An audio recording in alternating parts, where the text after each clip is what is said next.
tunalazimika kuwapa elimu kidogo kwa nini tumehama kutoka kwenye kocha mkuu kwenda kwenye meneja mkuu.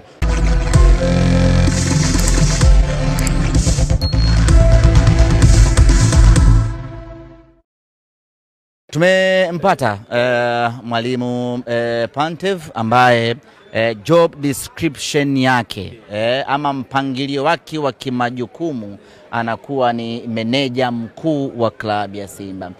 Mwalimu ambaye tumemchukua kutokana na uwezo wake mkubwa, tumeamua kumpa jukumu la kuwa meneja mkuu ambaye jukumu lake sasa ni kusimamia timu yetu kwa ujumla. Wana Simba wamefurahi, lakini wamekuwa na maswali mengi kweli, na maswali haya yanatokana na ukweli ya kwamba tumeintroduce kitu kipya katika masikio na macho yao, na hivyo basi tunalazimika kuwapa elimu kidogo kwa nini tumehama kutoka kwenye kocha mkuu kwenda kwenye meneja mkuu. Kwanza huo ni mpangilio wa kimajukumu kwa maana ya job description.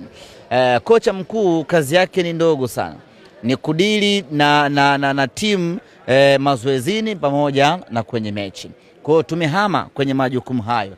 Kazi yake itakuwa ni pamoja na ukocha kwa maana ya kufundisha mazoezini na kufundisha kwenye mechi, lakini kusimamia mustakabali mzima na ustawi wa wachezaji wetu, ikiwemo swala la usajili, mapendekezo, nani asajiliwe, nani aondolewe, nani atolewe kwa mkopo, nani achukuliwe. Hiyo ndio kazi ya meneja mkuu. Lakini kusimamia ustawi mzima wa benchi la ufundi, fitness coach anaripoti kwake, meneja wa timu anaripoti kwake. Hapa namzungumzia Patrick Reimann.